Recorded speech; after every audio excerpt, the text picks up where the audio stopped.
नमस्कार, आपले kitchen cook with जुईमध्ये तुमचं खूप खूप स्वागत। आज आपण दिवाळी स्पेशल भाजणीच्या चकलीची संपूर्ण रेसिपी पाहणार आहोत। तुम्ही सुद्धा व्हिडिओमध्ये दाखवल्याप्रमाणे साहित्य घेतलं आणि व्हिडिओमध्ये दाखवल्याप्रमाणे स्टेप बाय स्टेप रेसिपी बनवली तर तुमच्या चकल्या पण अशाच खमंग, कुरकुरीत, काटेरी, चवदार होतील।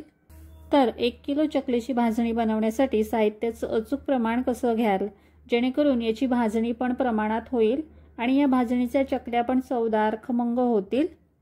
बघा, आपण घेतलेल्या साहित्यामध्ये ही परफेक्ट 1 किलो भाजणी तयार होते।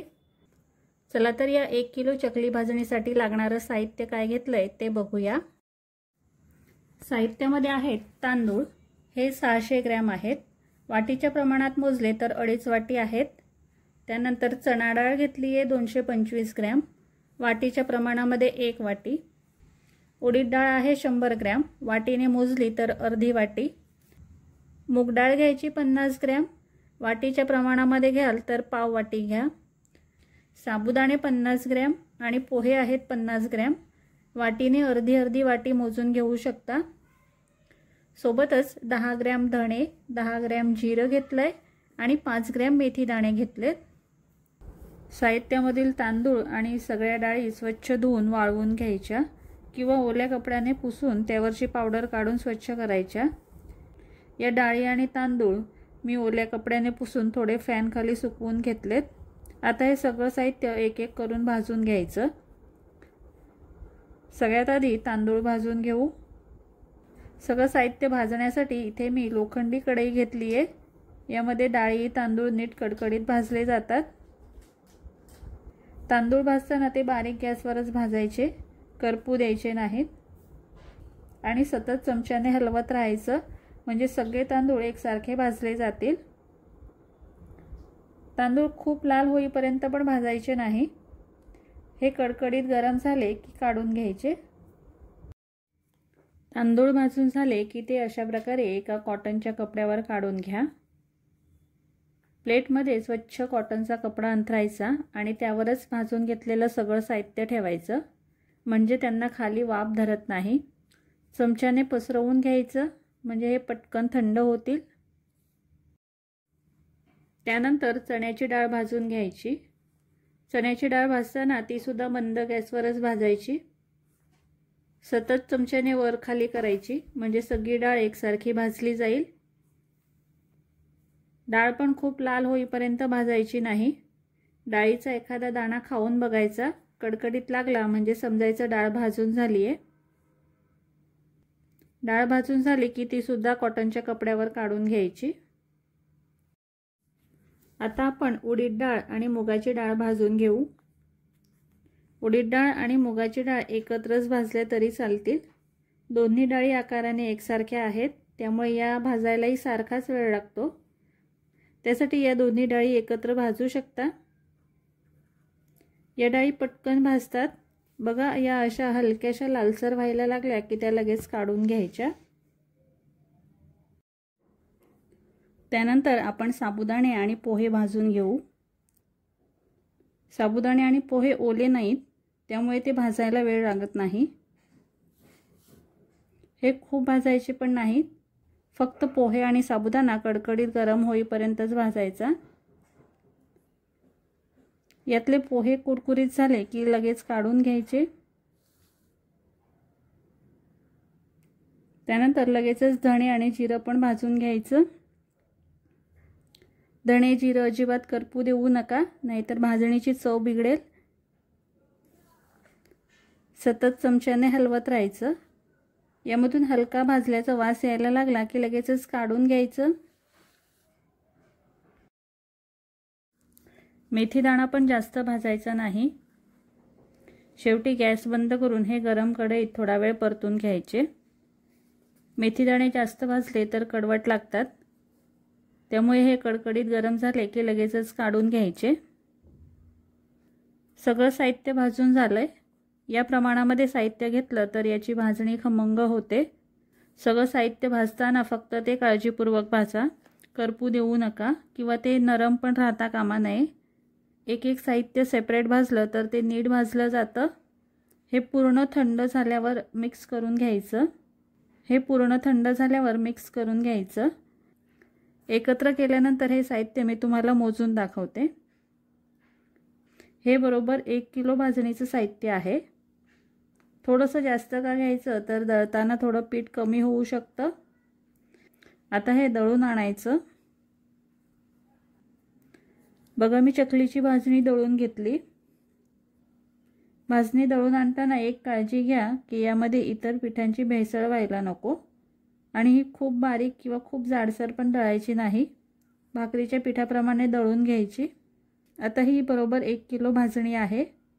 यातल्याच अर्धा किलो पिठाच्या आपण आता चकल्या बनवूया। इथे मी वाटीचं आणि वजनी प्रमाण दोन्ही सांगते।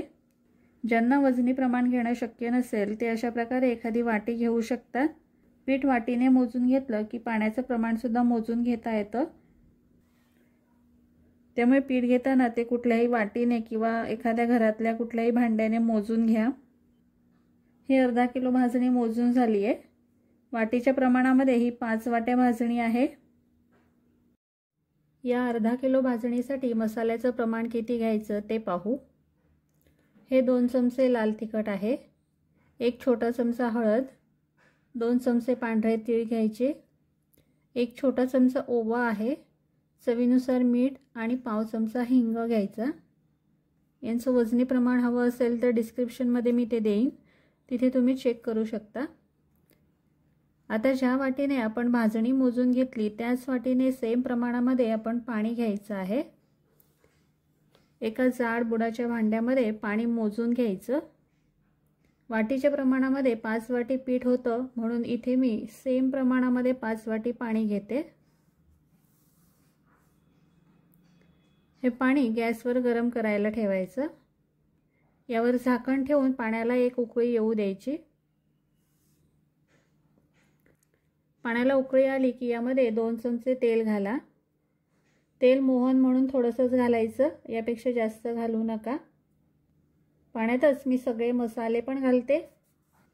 मसाले पाण्यातच घातले की ते व्यवस्थित मिक्स होतात। चमच्याने सगळे मसाले एकदा मिक्स करून घ्यायचे।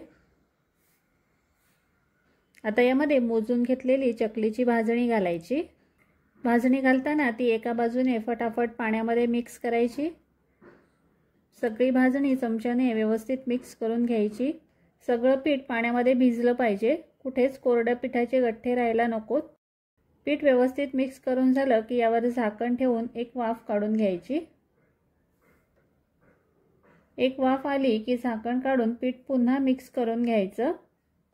आपली भाजणीची उकड व्यवस्थित अशी शिजली पाहिजे, तरच याच्या चकल्या छान होतात। आता हे पीठ थोडंसं गरम असतानाच ते मळायला घ्यायचं। हवं तर थोडं थोडं पीठ परातीमध्ये काढून घ्या आणि चमच्याने पसरवून थोडंसं थंड करून घ्या। पीठ घट्ट वाटत असेल तर हाताला पाणी लावून पीठ मळा। बघा अशा प्रकारे पीठ मळून झालं की ते एका भांड्यामध्ये ठेवून झाकून ठेवायचं आणि बाकीचं राहिलेलं पीठ पण थोडं थोडं करून मळून घ्यायचं।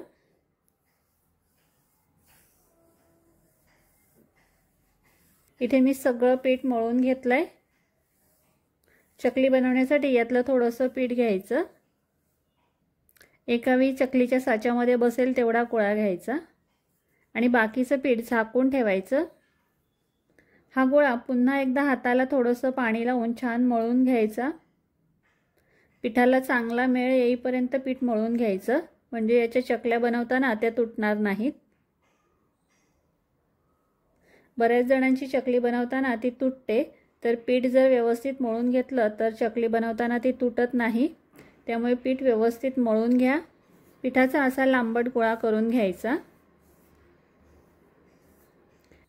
याला वरून थोडंसं तेल लावायचं, म्हणजे चकली पाडताना त्याला काटे छान येतात।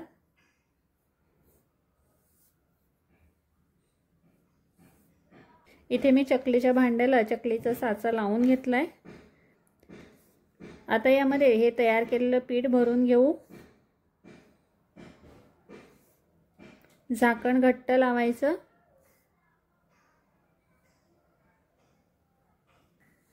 तुमच्याकडे अशा प्रकारे चकलीचा साचा असेल तर ह्याचं हँडल असं दाबायचं म्हणजे चकलीचं पीठ बाहेर येतं।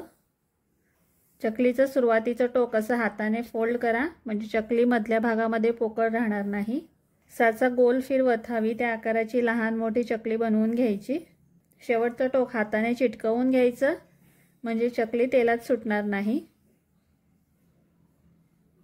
तुम्हाला सगळ्या चकल्या एकाच साईजच्या बनवायच्या असतील तर अशा प्रकारे एक प्लेन डिश घ्यायची आणि या डिशवर त्या डिशच्या मापाची चकली बनवायची। अशा प्रकारे तुम्ही सगळ्या एका साईजच्या चकल्या बनवू शकता। चकली उचलताना ती अशी चपातीच्या चमच्याने उचला म्हणजे चकली उचलताना तुटणार नाही। अशाच प्रकारे बाकीच्या चकल्या पण मी बनवून घेते। बघा थोड्याशा चकल्या बनवून झाल्या की त्या लगेचच तळून घ्यायच्या।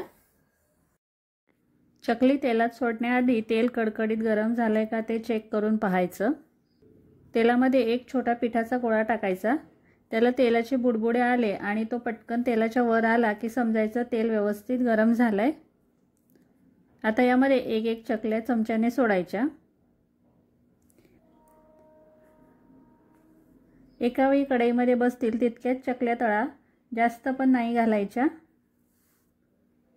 चकली वरच्या बाजूने थोडीशी कडक झाली की नंतरच ती पलटायची आणि चकली तळताना ती मीडियम गॅसवर तळा, खूप बारीक गॅसवर किंवा खूप मोठ्या गॅसवर तळू नका। दोन्ही साईडने 2 ते 3 वेळा पलटून घ्या म्हणजे चकली दोन्ही बाजूने एकसारखी तळली जाईल। बघा चकलीला छान रंग आलाय आणि काटेही भरपूर आलेत। बघा चकलीला छान रंग आलाय आणि काटेही भरपूर आलेत। चकली छान काटेरी दिसते। चकली तळताना त्यावरचे तेलाचे बुडबुडे कमी झाले की समजायचं चकली तळून झालीये। चकली तेलातून काढल्यानंतर अशा प्रकारे जाळीच्या झाऱ्यावर ठेवा म्हणजे यातलं जास्तीचं तेल निघून जाईल। आता अशाच बाकीच्या चकल्या पण तळून घ्यायच्या। तर बघा इथे मी सगळ्या चकल्या तळून घेतल्यात। चकल्या खूपच छान झाल्यात, रंगही सुरेख आलाय आणि मस्त काटेरी कुरकुरीत झाल्यात। चकल्या बनवून झाल्यानंतर त्या अशा थंड होण्यासाठी जाळीच्या टोपलीमध्ये ठेवा आणि यांच्या खाली हवं तर टिश्यू पेपर ठेवा म्हणजे यातलं जास्तीचं तेल निघून जाईल। चकलीमध्ये तेल राहिलं तरी सुद्धा चकली नंतर नरम पडते। या चकल्या खूपच कुरकुरीत झाल्यात, याचा आवाज ऐका।